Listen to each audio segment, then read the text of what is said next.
Hello दोस्तों, तो आज की इस वीडियो में हम कक्षा 9वीं विषय अंग्रेजी जो कि आपका कल पेपर होने वाला है 19 सितंबर को, तो उसके लिए 100% पूछे जाने वाले प्रश्न आपको बताने वाले हैं उत्तर सहित। और जितने भी हमने आपको कक्षा 9वीं विषय हिंदी विषय में आपको इम्पोर्टेंट क्वेश्चन बताते, लगभग उसमें से सभी क्वेश्चन आए हैं। इसी प्रकार से हम अंग्रेजी विषय के बताने वाले हैं, तो इन प्रश्नों को आपको अच्छे से तैयार करके जाना है। और आपको जो यूट्यूब पर पेपर वायरल हो रहा है, सभी पेपर फेक पेपर है, इसलिए उन पर आपको ध्यान नहीं देना है, क्योंकि आप फेल हो जाओगे यदि आप नहीं पढ़ोगे। तो इन प्रश्नों को आप अच्छे से तैयार करें। क्वेश्चन नंबर पहला दिया गया है, how old are Margie and Tommy. मार्गी और टॉमी कितने वर्ष के थे? तो आप आंसर में लिखेंगे मार्गी is 11th years old and Tommy is 13 years old. अर्थात मार्गी 11 साल की थी और टॉमी कितने साल का था? 13 साल का था। तो इस प्रकार से आंसर होगा। फटाफट आप स्क्रीनशॉट लेते जाइए और अच्छे से पढ़ते जाइए। इसके बाद सेकंड क्वेश्चन है, what did Margie write in her diary. Very most important question है। मार्गी ने अपनी डायरी कब लिखी थी? तो मार्गी रोट ऑन 17 मई, यहाँ पर 2157, today Tommy found a real book. तो जो मार्गी थी, मार्गी ने जो डायरी लिखी थी 17 मई सन 2157 को लिखी थी। तो यहाँ से लेकर यहाँ तक आंसर हो जाएगा। इसके बाद आपको प्रश्न क्रमांक 4 तैयार करना। What do you think are telebook. Telebook क्या है?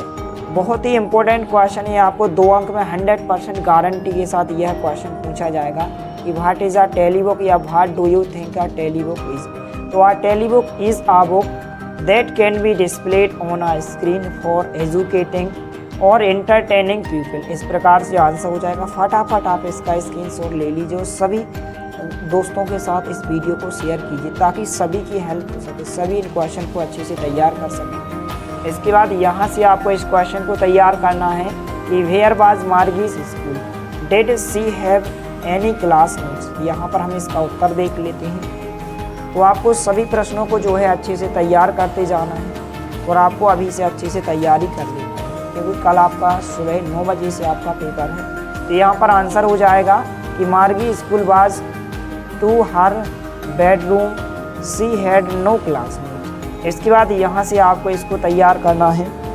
What subject did Margie and Tommy learn. Margie और टॉमी कौन से सब्जेक्ट सीखते थे? तो बहुत ही सरल आंसर है कि मार्गी and Tommy learn maths, geography and history. इस प्रकार से आंसर होगा। इसके बाद यह क्वेश्चन आपसे 3 अंक में पूछा जाएगा, इसको आप अच्छे से तैयार करें। व्हाट डिड मार्गी mother send for the county inspector. मार्गी की माँ ने काउंटी इंस्पेक्टर को क्यों भेजा था? तो यहाँ पर आप हिंदी से यदि आप याद करेंगे तो आपको अच्छे से याद रहेगा। तो मार्गी की माँ ने काउंटी इंस्पेक्टर इसलिए भेजा कि Margie's mother sent for the county inspector, क्योंकि यांत्रिक शिक्षक जो है भूगोल विषय में टेस्ट पर टेस्ट लिए जा रहा था।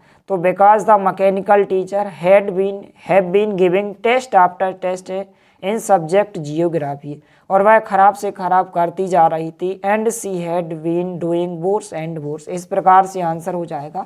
आप चाहें तो हिंदी से भी याद कर सकते हैं, लेकिन पेपर में आपको इंग्लिश लिखना है। इसके बाद यहाँ पर आपको इस क्वेश्चन को अच्छे से तैयार करना है। यहाँ पर जो क्वेश्चन है, how are Margie and Tommy, how old are they. Margie और टॉमी कौन है और उनकी उम्र आपको बताना है। तो यहाँ पर हम इसका उत्तर देख लेते हैं। तो मार्गी और टॉमी क्या है? छात्र है। मार्गी एंड टॉमी आर स्टूडेंट्स। मार्गी 11 साल की है और टॉमी कितने साल का है? 13 साल का है। तो मार्गी is 11th years old and Tommy is 13 years old. इस प्रकार से तो यहाँ से केवल आपको इतने ही क्वेश्चन तैयार करना। इसके बाद जो है क्वेश्चन नंबर जो आगे दिया गया है इंपॉर्टेंट क्वेश्चन है, जो कि 3 अंक में पूछा जाएगा।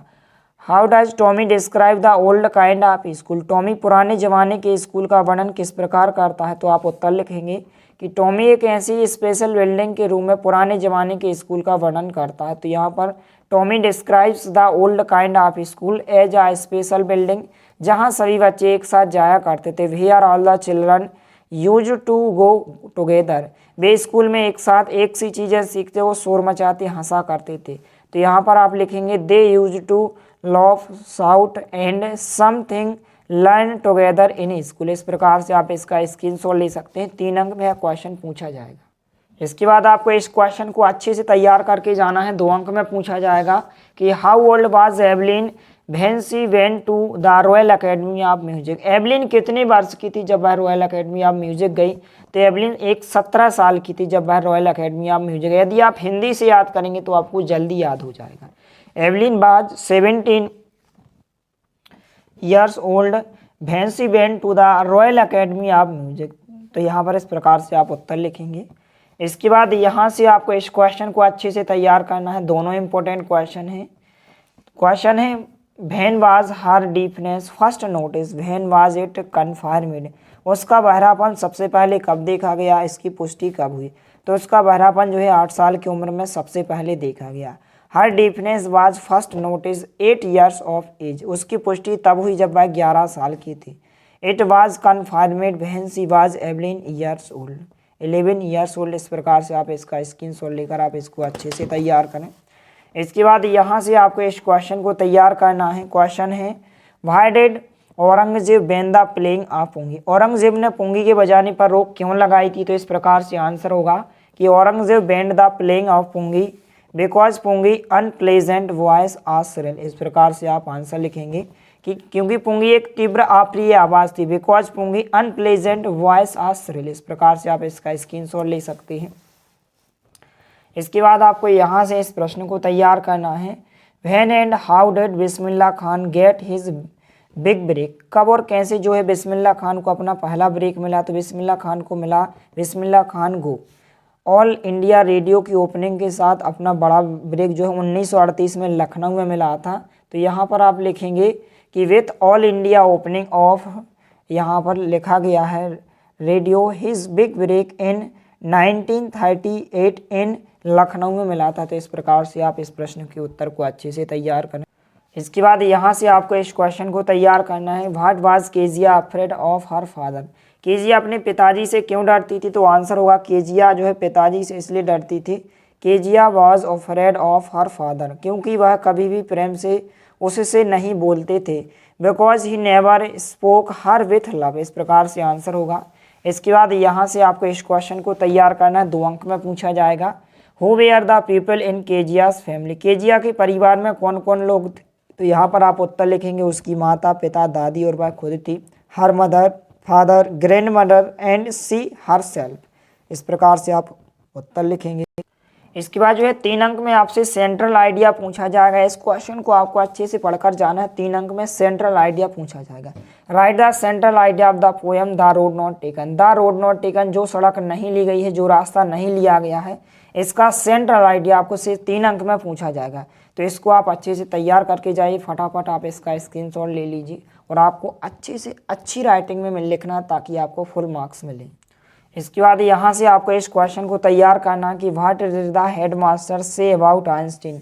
हेडमास्टर ने आइंस्टीन के बारे में क्या कहा? तो हेडमास्टर ने आइंस्टीन के बारे में कहा द हेडमास्टर जो है से अबाउट आइंस्टीन कि वह आपने जो है अपने जीवन में कभी भी सफल नहीं हुआ। That he would be never successful in his life. इस प्रकार से उत्तर होगा। इसके बाद यहाँ से आपको इस क्वेश्चन को भी तैयार करना है। What was Einstein first job that he got in 92। तो आइंस्टीन की पहली नौकरी क्या थी जो उन्हें 1902 में मिली थी? तो उन्हें पहली नौकरी बर्न के पेटेंट कार्यालय में तकनीकी विशेषज्ञ की नौकरी मिली थी। तो he got first job technical expert in patent office of burn. इस प्रकार से आंसर हो जाएगा।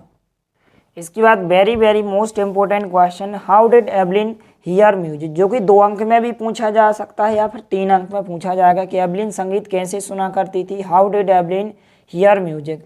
तो एवलिन ने अपने शरीर के विभिन्न हिस्सों में सुरों को महसूस करके संगीत सुना। Evelyn heard music sensing of notes in different parts of her body. इसके बाद यहाँ से आपको इसको तैयार करना है। In what subject Einstein much interested. Einstein किस विषय में अत्यधिक रुचि रखते थे? तो आइंस्टीन जो है भौतिकी में रुचि थी। Einstein was interested in physics. इसके बाद यहाँ से आपको इस प्रश्न को भी तैयार करना है कि what did Einstein write a letter to Franklin Roosevelt.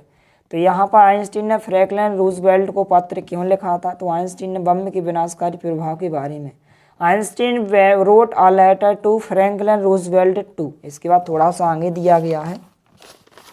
तो यहाँ पर जो एक लाइन और दी गई है इस प्रकार से यहाँ पर आप देख सकते हैं चेतावनी देने के लिए फ्रैंकलिन रूजवेल्ट को एक पत्र लिखा है, वर्न अबाउट डिस्ट्रक्टिव इफेक्ट ऑफ बम। इस प्रकार से इसको आप अच्छे से तैयार करें।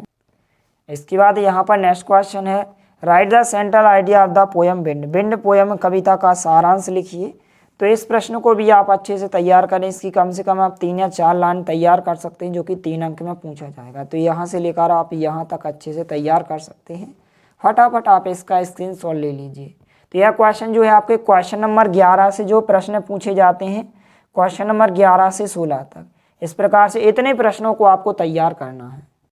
इसके बाद जो आपके इंग्लिश का पेपर है, क्वेश्चन नंबर 6 में जो है 3 अंक में आपसे एक पैराग्राफ लिखने को कहा जाएगा। तो द इम्पोर्टेंस ऑफ ट्रीज का आप इंग्लिश में तैयार कर सकते हैं। हिंदी से दिया गया, यदि आप हिंदी से इंग्लिश में पढ़ेंगे तो आपको जल्दी याद हो जाएगा। जैसे हम देख लेते हैं, जो क्वेश्चन नंबर 6 में 3 अंक में पूछा जाता है, द इम्पोर्टेंस ऑफ ट्रीज। पेड़ हमारे जीवन में बहुत ही महत्वपूर्ण है। Trees are very important in our life, क्योंकि वे हमें फल फूल लकड़ी एवं दवाइयाँ प्रदान करती हैं। Because they provide us fruits flower woods and medicine. वे हमारे घरों को ठंडा करते हैं। They cool our houses. वे ऑक्सीजन बढ़ाते हैं और कार्बन डाइऑक्साइड हटाते हैं। They remove carbon dioxide and add oxygen. वे अपरदन को कम करते हैं, बाढ़ को रोकते हैं। They prevent flooding and reduce erosion. जीवन पेड़ों के बिना संभव नहीं है। Life is not possible without trees. इसलिए हमें पेड़ों को नहीं काटना चाहिए। So we should not cut the tree. इस प्रकार से या तो आपको द इम्पोर्टेंस ट्रीज की एक इमेज पिक्चर दी जाएगी, या इस प्रकार से क्वेश्चन पूछा जाएगा कि the basis of the picture given value right a short paragraph about the importance of trees. इस प्रकार से इसको आप अच्छे से तैयार कर सकते हैं। तो आप इसका स्क्रीनशॉट लेकर इसको आप अच्छे से तैयार करें। इसके बाद जो है क्वेश्चन नंबर 5 में जो है 4 अंक में एक निबंध पूछा जाता है। तो आपको वंडर ऑफ साइंस का निबंध अच्छे से तैयार करना है। तो बहुत ही सरल तरीके से लिखा गया है, आपको जल्दी याद हो जाएगा। आउटलाइन में आप अर्थात रूपरेखा में लिखेंगे introduction, scientific invention, means of transport and communication, computers, atomic energy और कंक्लूजन। इसके बाद आप कोटेशन लिखेंगे कि science is the key which unlocks for Mankind the store house of the nature. इस प्रकार से आप स्क्रीनशॉट लेते जाइए। इसके बाद प्रस्तावना में जो है हिंदी से लिखा गया, बहुत ही सरल भाषा में, आप 1 से 2 बार पढ़ेंगे आपको याद हो जाएगा। फर्स्ट पॉइंट है इंट्रोडक्शन।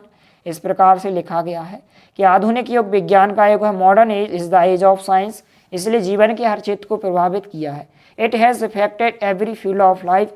इससे हमारे जीवन को आराम और अधिक आरामदायक बना दिया है। It has made our life easy and more comfortable.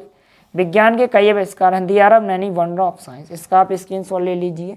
इसके बाद सेकंड पॉइंट है साइंटिफिक इन्वेंशन, वैज्ञानिक आविष्कार। तो आप स्क्रीनशॉट लेते जाइए। हिंदी से दिया गया, बहुत ही जल्दी आपको याद हो जाएगा, बहुत ही छोटा दिया गया है।